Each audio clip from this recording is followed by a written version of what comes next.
And I welcome you back to the Brennick channel, and today we are talking about the Mississippi River, the drought that is occurring in the Mississippi River, and this is not a good situation. We are looking at all these states here. You got Minnesota here, Wisconsin, Iowa, Illinois. Look at the drought here. This has been severe. It's been quite a little haul. They're saying Illinois is still none, but I'm telling you, everything's really starting to dry up as it generally does this time of year, but this is not a good situation to be in, and we haven't had no rain for at least 3 to 4 weeks, maybe even longer. And this is causing big problems on the river, and I'm going to get right into that. What is going on with the Mississippi River? We're going to check some levels in St. Louis. We're going to check some levels in Memphis and further down south and even up in Minnesota. So we're going to get to that next. Here in Minnesota at Grand Rapids, you can see that the level's 4.52. This river is generally held at 9 feet and it's at 4.52. Not very good. Normally they're around 9 feet.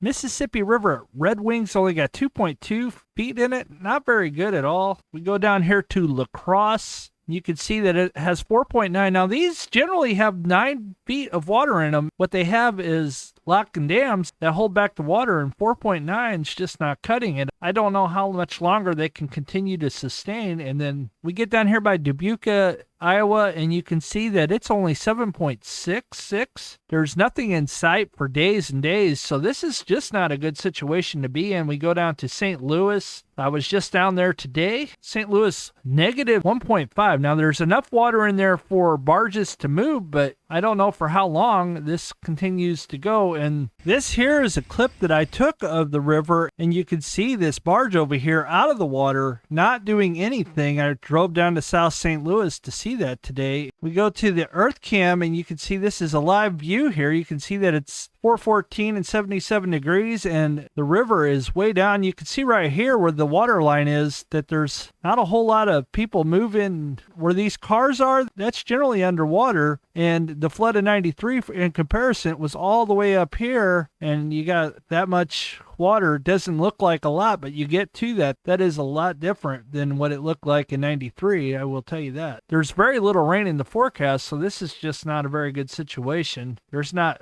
lots and lots of inches coming. Look at the water level at Memphis, currently at -7. It's supposed to rise to -5.4. This is not a good situation to be in. And as a matter of fact, this takes me to Lake Providence, and it's -6.1. And as a matter of fact, they have groundings going on right there, causing barges to come to a stop. And this is a big deal. This is a real big deal because all the goods that go up and down the river rely on this water, and the water is going dry. And I'm not saying this is going to last for years or anything like the Colorado, but this is definitely going to last for at least another few weeks, if not longer. And the longer it does, it puts impact on food prices. It puts impact on oil prices. There's refineries in Wood River, Illinois. There's a big refinery up here. Right here, all this land here is all Wood River Refinery. Phillips 66 Refinery is right here. They rely so heavily on this river to bring them oil through barges, and if the barges can't get there, what is that going to do?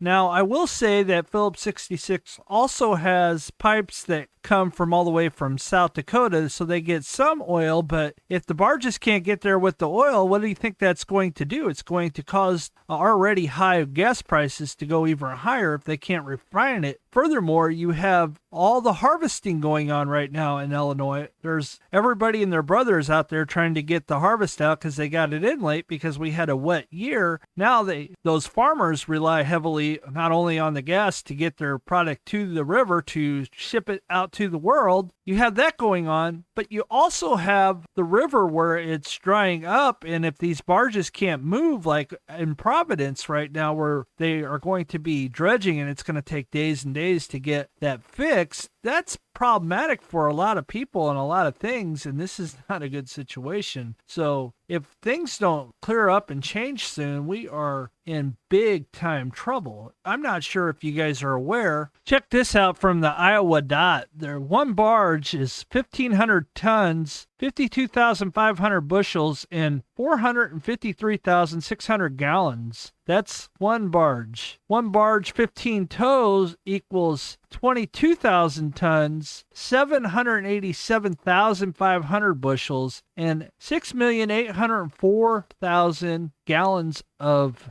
oil that comes up the river every day. By comparison, one jumbo hopper car that a train goes on can only hold 112 tons, 4,000 bushels, 3,870 gallons. That's way less by a whole lot. One large semi-truck can only hold 26 tons, 910 bushels, 7,855 gallons of oil. So you have that going on. The difference between one barge is 13.4 jumbo hopper cars that a train can pull and 58 large semis. One 15 towboat can hold approximately 200 cars, trains, and 870 large semis. So it is important for this river to get some precipitation and get it quick, or else we are in a world of trouble here in the Midwest. You guys keep that in mind, and let's go check out Windy real quick, and then I will get off here for today. The next 24 hours, there's a little precipitation coming just to the north of Kirksville and Missouri and southern Iowa. Just not a whole lot of precipitation. We go the next 3 days, still not a whole lot. We go the next 5 days, not a whole lot. So the next week, not a whole lot of precipitation. We check the GFS by comparison, just not a whole lot of precipitation either. And then we go the next 10 days, and they're not calling for much like the European model is. We go the next 10 days on the European, and they're calling for a whole lot of precipitation. So that's not very accurate and very good. And if things don't change, this is a very, very bad situation, going to get worse. So you guys keep the Midwest in the prayers, keep the Western in the prayers, and God bless everybody. And we will see you on the next one. I hope everybody's having a fantastic day. God bless.